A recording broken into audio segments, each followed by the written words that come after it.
Não tenho mandado muitas notícias, mas gostaria de fazer publicamente a minha manifestação de gratidão a esta igreja que, durante longos anos, tem me acompanhado, tem me socorrido, tem me ajudado, tem associado comigo no serviço de Deus. Sinto muito em casa quando venho aqui. Sinto a família, verdadeiramente a família de Deus. Sinto liberdade, confiança e muito prazer. Quero, em público, agradecer essa igreja, mais uma vez, que tem me assessorado em todo aspecto durante estes longos anos. Me perguntaram ontem à noite se uns 10 anos eu venho nesse lugar aqui. Falei, algumas décadas já, viu? Bem mais de 30 anos eu tenho vindo neste lugar aqui. Então Deus me permitiu mais uma vez estar aqui e gostaria apenas de dar alguma meditação na palavra de Deus, deixar algo desta preciosidade para os irmãos esta noite. Vamos ler a palavra de Deus então, no Evangelho de Marcos. O Evangelho do Senhor Jesus Cristo, segundo escreveu Marcos, capítulo 1, versículo 1.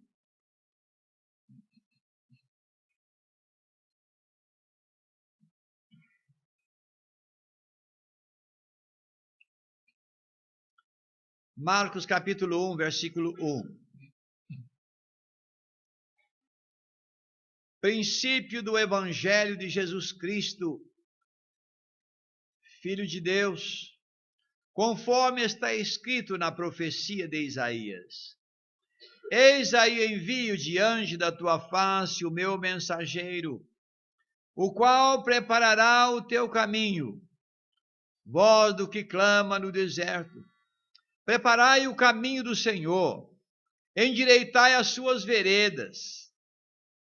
Apareceu João Batista no deserto, pregando o batismo de arrependimento para a remissão de pecados.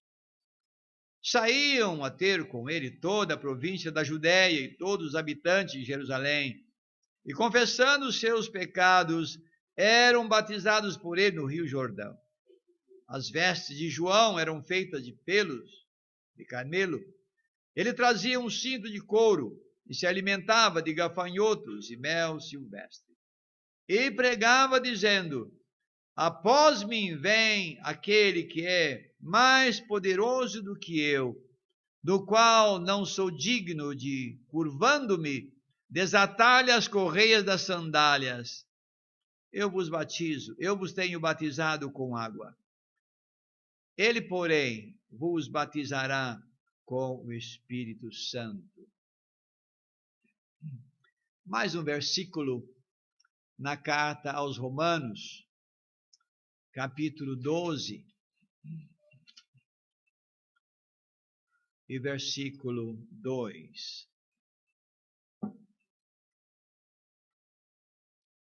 Romanos 12, 2.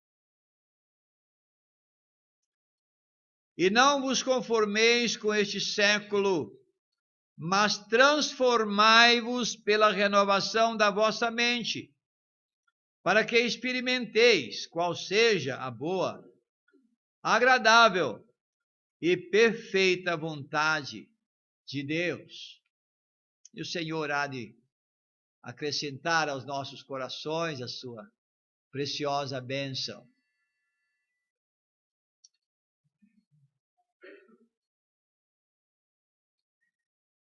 Há uma procura hoje muito grande por todo lugar de buscar conhecimento teológico, conhecimento de Deus. Institutos, escolas bíblicas, outros centros se dispõem para oferecer conhecimento de Deus. Nada há de errado nisso. Conhecer a Deus, muito bom. O apóstolo Paulo, escrevendo aos Colossenses, ele revela uma alegria muito grande, recebendo notícias através de Epáfras, da comunidade cristã em Colossos, que estavam vivendo de uma maneira cristã muito saudável. E é destacado em como eles viviam em amor, em fé e esperança. E Paulo, cheio daquele gozo que encheu a sua alma, embora não conhecendo aquela pequena comunidade cristã pessoalmente, ele regozijava nisso. E ele começa a orar. E ele declara naqueles versículos, capítulo 1, versículo 10 especialmente, ele diz que estava orando intensamente para que eles fossem cheios do conhecimento da vontade de Deus. Está tudo muito certo. Graças a Deus que temos esta oportunidade. Mas esta noite estava pensando no que nós acabamos de ler. O desejo grande de Deus não é só que nós conheçamos a sua vontade, mas que nós nos conformemos com a sua vontade.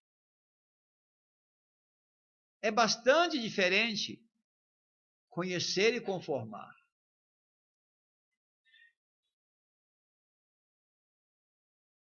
Nós temos, nesses primeiros versículos do Evangelho de Marcos,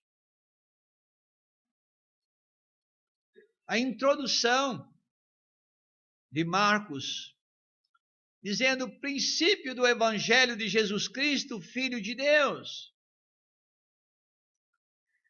É notável que, quando nós lemos este primeiro versículo, o que nós pensamos é que Marcos vai começar, de fato, a apresentar a pessoa do Senhor Jesus Cristo. Mas não. O que aparece, de fato, inicialmente, é a pessoa e o ministério de João.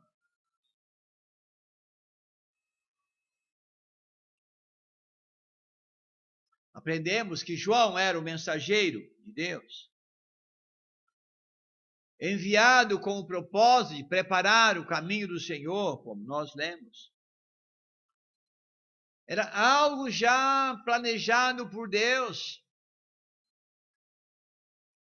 revelado nos profetas Isaías e Malaquias. Ambos falaram sobre este mensageiro que viria na frente, preparando o caminho do Senhor. A sua mensagem seria uma mensagem de despertamento para a nação, levando a nação ao arrependimento, a uma volta para Deus, a um preparo para receber a chegada do Messias.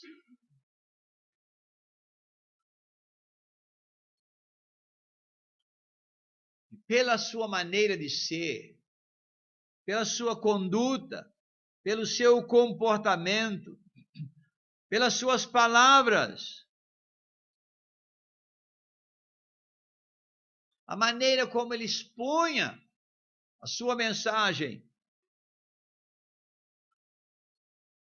ele de fato tornou-se o início, ele dava início à missão do Salvador. Isto é, pela sua própria vida, pela sua própria conduta, ele era por si mesmo o início do Evangelho de Jesus Cristo para o povo de Israel. Exemplo notável de um homem abnegado, um homem que estava pronto, disposto, focando o seu ministério em trazer, não uma pessoa, mas trazer a nação de volta para Deus, por meio da sua mensagem. Como isto deveria motivar os nossos corações? Como isso devia estimular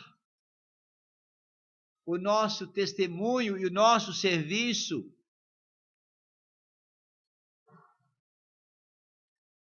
Estamos com o mundo à nossa volta longe de Deus, apartado de Deus, sem Deus e sem salvação. E nós somos as pessoas que Deus quer usar para trazer estas almas para Cristo. A vida de João seguia o plano de Deus. Deus tinha um projeto para a vida de João. Tinha um plano. Mencionamos a profecia de Isaías 40, de Malaquias, capítulo 3. Quando ele estava chegando, ele ia nascer. Lemos o que o anjo falou com Zacarias,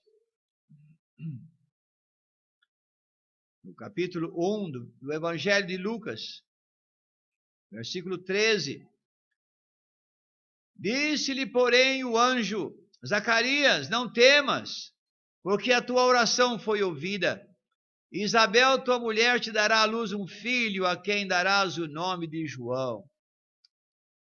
Em ti haverá prazer e alegria, e muitos se regozijarão com o seu nascimento, pois ele será grande diante do Senhor.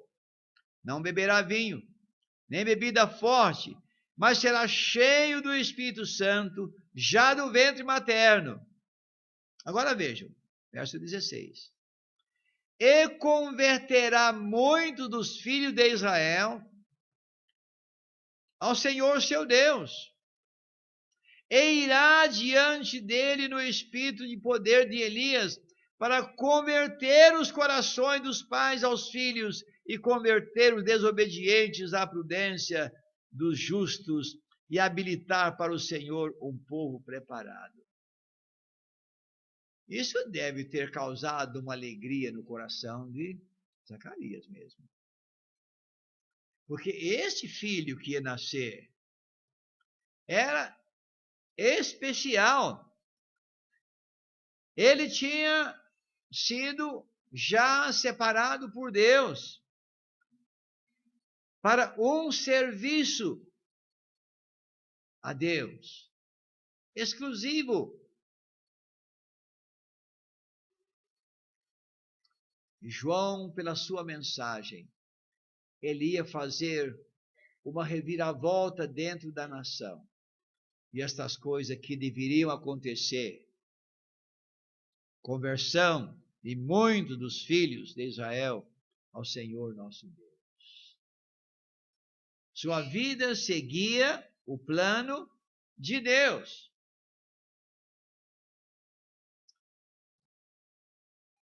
Ouvi ou li, não tenho certeza, um depoimento do irmão José Carlos Jacinto, uma ocasião, muitos anos.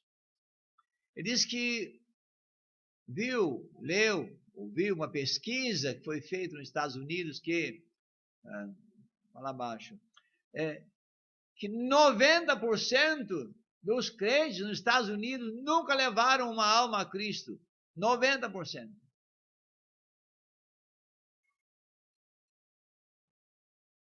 Irmão, não sei se esta pesquisa fosse feita no Brasil, alcançaria o mesmo índice. Pode ser que sim. E sem dúvida, isso deve levar-nos a uma consciência maior, pessoal, que cada um de nós deve estar consciente da responsabilidade que temos de levar as almas a Cristo. João estava consciente e ele o fez. Ele deu a mensagem que deveria dar. Ele não se poupou. Gastou-se e deixou-se gastar a favor das almas. Hoje estava na casa de Daniel e Priscila, saboreando um excelente almoço e muito mais. Mas saboreamos um tempo de comunhão, falando da palavra de Deus, trocando experiências ali. E nós estamos vendo, conclusivamente, que hoje, mais do que nunca, há uma necessidade urgente de cada um, crente no Senhor Jesus Cristo, alcançar a alma do seu próximo. O povo está enfadado de ouvir. Não querem mais vir a um salão. Estão rejeitando. Mas lá no nosso setor, onde nós passamos a maior parte do nosso tempo, há sempre oportunidade para nós levarmos uma alma para Cristo. Aproveitai as oportunidades. Nós estamos em Juiz de Fora, não sei se mencionei na última carta, mas tem um rapaz que congrega com a gente lá no Ipiranga, ele trabalha no hospital lá em Juiz de Fora, Hospital Monte Sinai. E lá ele conheceu um rapaz, trabalha lá, fizeram amizade e começaram a estreitar o relacionamento e esse irmão em Cristo começou a falar do evangelho para ele. E em princípio rejeitando terminantemente, mas de repente aquele rapaz com apenas 33 anos de idade, um rapaz robusto, saudável, forte, cheio de vigor e de projetos, manifestou uma dor e foi operado, era um tumor muito grande. Câncer. 15 dias depois, do outro lado doeu, outro tumor do mesmo estilo, e aquele rapaz ficou debilitado demais. E o Éder disse: Salomão, tem um rapaz lá, vamos orar por ele, assim, assim, assim. Eu disse: onde ele mora? Ele mora no bairro Francisco Bernardino. Falei: você me leva lá um dia? Me ensina o caminho? E ele foi comigo lá uma noite, visitamos aquele casal, bem jovem, e depois ele não tinha muito tempo e eu continuei visitando aquele casal. Ainda não ouvi a declaração deles de estar pondo a sua fé unicamente no Senhor, mas eles aceitaram de bom grado a nossa presença lá, a nossa visita, e eles estão agora tão felizes, porque viu em nós outras pessoas que se importa com eles, que tem interesse por eles, enquanto os da sua grei lá não fizeram caso. E aquela porta se abriu. E está bem na mira. Eu estou confiante no Senhor, que aquele casal tão logo estará confessando o Senhor Jesus. Há uma fazenda a 160 quilômetros de Juiz de Fora. E nós conseguimos contato com o casal daquela fazenda. Um casal jovem, ela tem 36 anos e ele, por aí. Tem um casal de filhos, uma mocinha com 17 e um garoto com 14.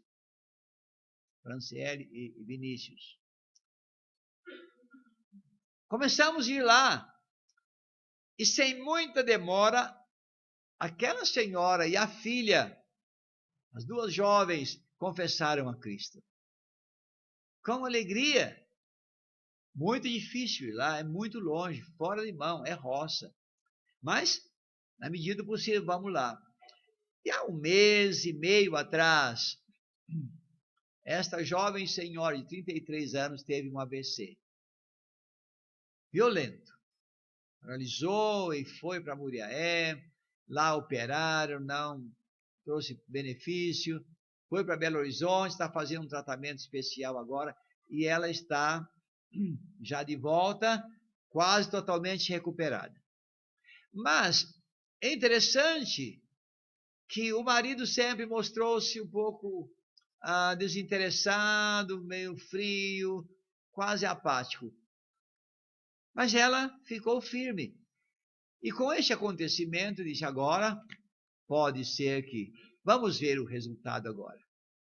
Se vai fortalecer ou se vai negar. Graças a Deus. Ela ficou firme e a família toda muito católica. E achei interessante que a sogra dela mandou o filho levar um livro do Padre Marcelo para ela. E chegou lá e ela disse, eu não quero isso. Eu estou rompida com isto. Minha fé agora é em Cristo somente. E chocou o marido. E o marido falou, eu também não quero então. Então, agora eu vou seguir junto com vocês. Vamos lá no final desse mês, o último final de semana, vamos lá fazer uma reunião.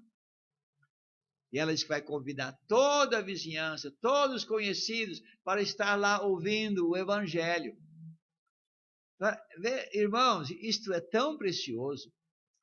Nós não conseguimos trazer para a nossa casa de oração 3, 4 visitas cada reunião de evangelismo, a não ser os que vêm. Mas lá nós conseguimos 5, 10, 15, 20. E nós estamos num tempo, irmãos, que esse é o trabalho que precisamos fazer com mais afinco. Nossa sala é muito bonita. É um bom lugar de comunhão dos irmãos. Lugar onde nós podemos edificar em nossa fé. Mas o alcance das almas, vamos ter que mudar o estilo. Temos que ir atrás. João estava determinado. Ele abdicou de tudo. Sua vida estava dirigida na direção do cumprimento do plano de Deus, isto é, da vontade de Deus. O nosso assunto é conformando-me com a vontade de Deus. Onde João morava? Nós já lemos que ele ficava nos desertos.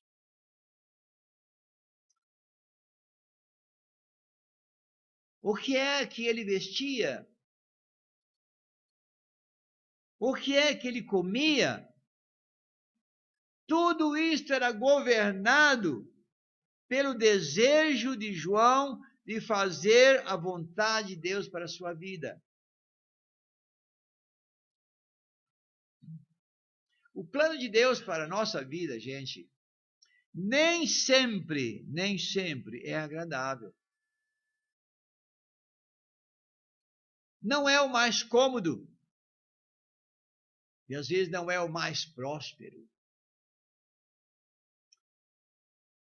Tiago, na sua carta, no primeiro capítulo, diz: irmãos,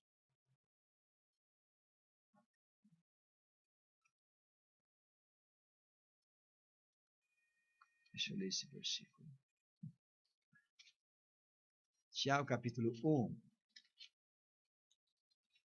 versículo 2, diz: meus irmãos, tende por motivo de toda alegria o passardes por várias provações, sabendo que a provação da vossa fé, uma vez confirmada, produz perseverança. Ora, a perseverança deve ter ação completa, para que sejais perfeitos e íntegros, em nada deficientes. Motivo de alegria, passando por provações. João estava lá no deserto. Não podemos imaginar as privações que João tinha ali. Para João, o plano de Deus para a sua vida levou a uma vida de desconforto e uma morte terrível quando ele ainda era muito jovem. Quem eram os pais de João? Nós lemos Zacarias, o sacerdote, filho de sacerdote, de uma família de tradição.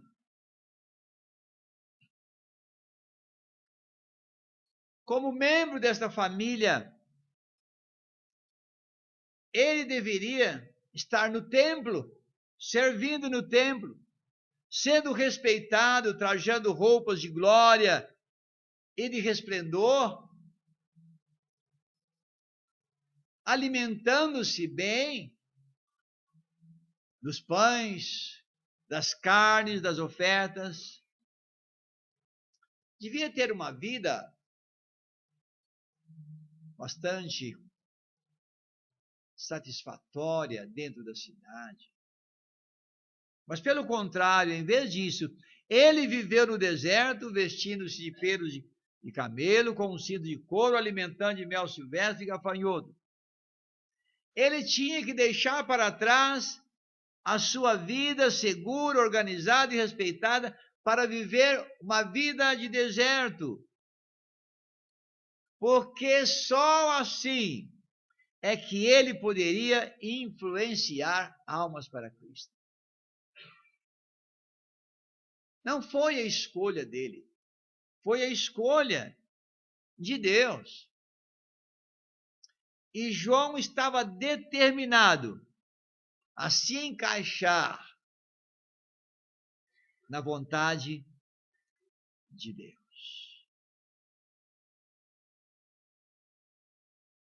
Eu lembro de um livro que li muitos anos atrás, uma história pequena.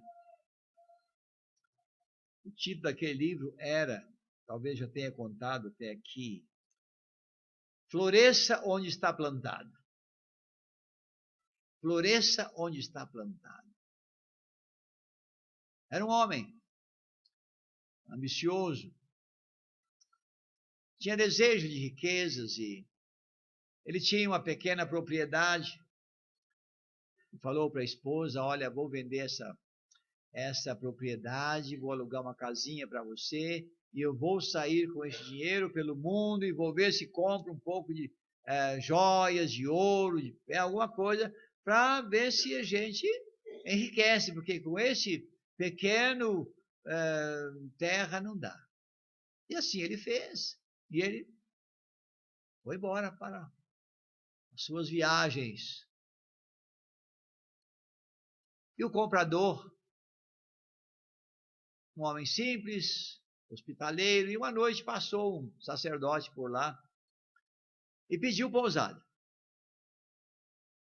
Aquele homem recebeu o sacerdote e disse, então, pode ficar aqui na sala, vamos providenciar uma comidinha ali, essa coisa e tal. E, enquanto isso, o padre era um perito conhecedor de pedras preciosas. E ele olhou em cima de uma mesinha e ele disse, ó, que é isso? Aí o chefe da casa disse, olha, isso, os meninos brincando no riacho aí, catou isso lá, padre, saindo.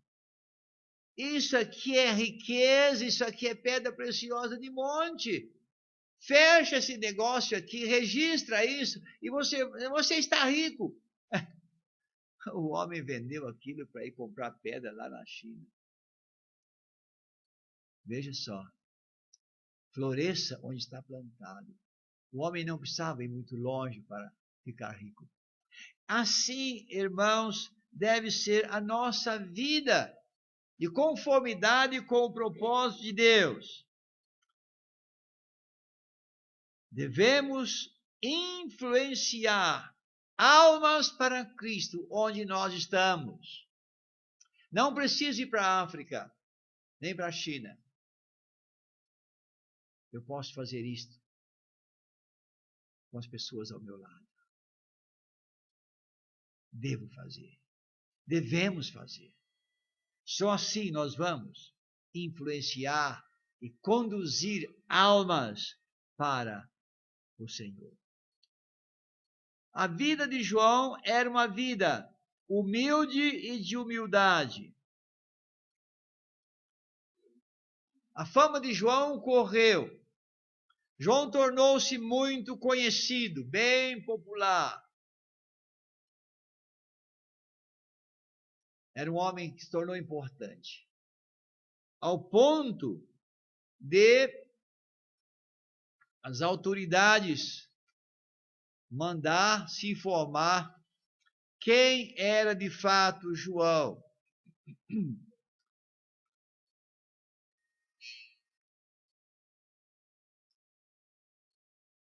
Os emissários disseram, então, me perguntaram, quem és, pois, tu? És Elias? És tu Elias? Ele disse, não, não sou. És tu o profeta? Não, não sou. Respondeu, eu não sou. Então disseram, pois declara-nos quem é para que demos resposta àqueles que nos enviaram.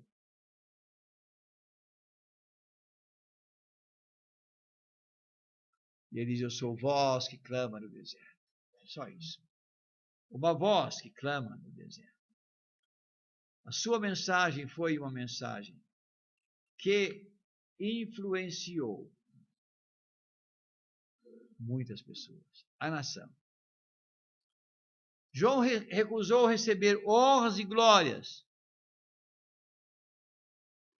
Embora o Senhor falou dele como aquele que, dos nascidos de mulher, não houve outro como João.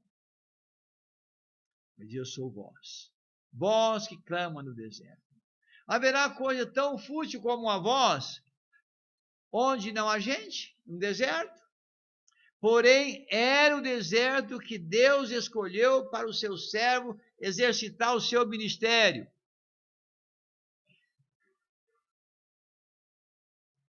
Haverá coisa mais gloriosa, gente, nesta vida, do que estar onde Deus colocou? Sem dúvida que não. João estava seguro de estar na vontade de Deus. Terminando, já sei que me puxaram o paletó. A sua vida foi coroada de glória. A sua vida foi coroada de glória. Glória.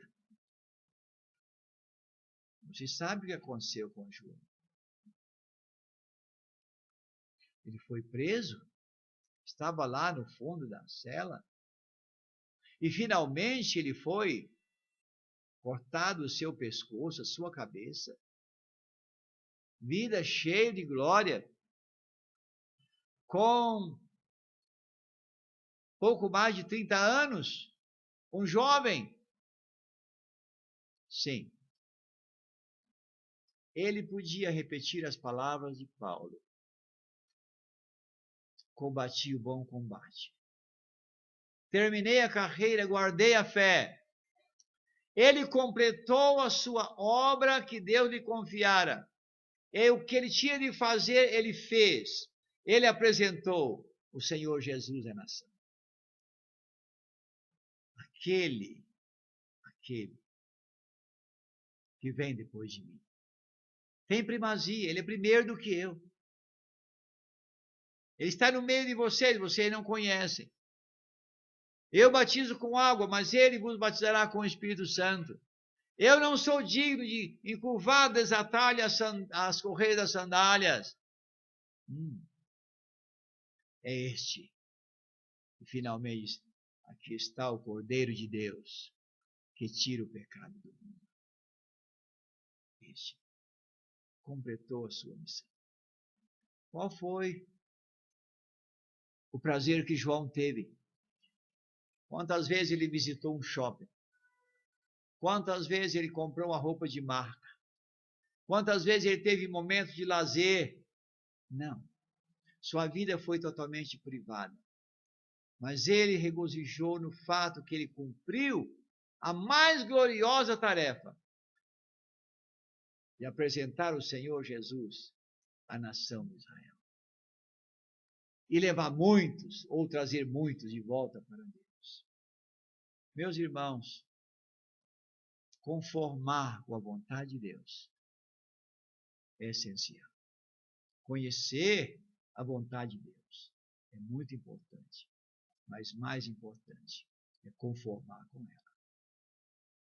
Quando Tiago fala que nós devemos estar alegres por tribulações, não, Tiago não está sem juízo, não, mas é a maneira como nós estamos mais perto de Deus. E assim, conformados com a vontade de Deus, vamos desenvolver uma obra que glorifica a Deus. Que Deus nos anime, nos estimule, irmãos, cada um. Teu irmão lá foi para o Recife, irmão Rubem, e ele era muito engraçado, e ele disse, olha irmãos, reunião logo à noite, cada um trazendo um, não falta nenhum. É verdade, cada um trazendo um, não falta nenhum, mas se cada um de nós determinar em levar uma alma a Cristo, gente, olha, vai ser bom. Que Deus nos abençoe.